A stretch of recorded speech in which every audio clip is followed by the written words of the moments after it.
Halebidu police ಠಾಣೆಯ PSI Manjunath ಅವರ ಅಧಿಕಾರ ದುರುಪಯೋಗದ ಪರಾಕಾಷ್ಠೆ ಈಗ ವಿಜಯವಾಹಿನಿ ನ್ಯೂಸ್ ಚಾನೆಲ್ನಲ್ಲಿ ಬಟಾ ಬಯಲು.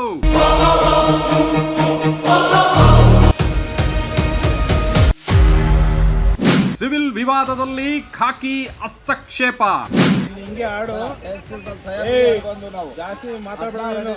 ನ್ಯಾಯಾಲಯದಲ್ಲಿ ಇತ್ಯರ್ಥವಾಗಬೇಕಾದ ರಸ್ತೆ ಮತ್ತು ಜಮೀನಿನ ಅಳತೆಯ ವಿಚಾರದಲ್ಲಿ ಪಿಎಸ್ಐ ಮಂಜುನಾಥ್ ಕಾನೂನು ಬಾಹಿರವಾಗಿ ತಲೆ ಹಾಕುತ್ತಿರುವುದು ಯಾಕೆ? ಘಟನೆ ನಡೆದಾಗ ಸ್ಥಳದಲ್ಲೇ ಇರದ ಶಿವಕುಮಾರ್ ಅವರನ್ನು ಏಟು ಆರೋಪಿ ಎಂದು ಬಿಂಬಿಸಿ ಸೇಡು ತೀರಿಸಿಕೊಳ್ಳಲು ಮುಂದಾಗಿದ್ದಾರೆ ಈ ಅಧಿಕಾರಿ.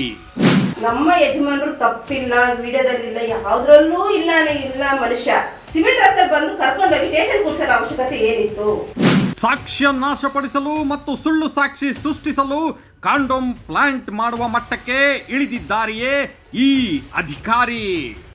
ನಿರೋಧ್ ತಗೊಬಂದು ನಮ್ಮ ಕಡೆ ಹತ್ರನೇ ತರಿಸ್ಬಿಟ್ಟು ನಿರೋಧು ಶಿವಕುಮಾರ್ ಜೋಬಲ್ ಸಿಕ್ತು ಅಂತ ಹೇಳ್ಬಿಟ್ಟು ಅದನ್ನ ತಗೊಂಡೋಗಿ ಅವ್ರ ಮನೆ ಹತ್ರ ಹಾಕಿದ್ದಾರೆ.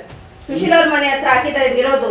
ನಿಮ್ ಕಡೆ ತರಿಸಿದ್ರು ಅಂದ್ರೆ ನಮ್ಮ ಕಡೆ ಹುಡುಗನಿಂದ ತರಿಸಿರೋದು ಅವ್ರು ಮಂಜುನಾಥ್ ಅವರು, ಸಬ್ ಇನ್ಸ್ಪೆಕ್ಟ್ರು.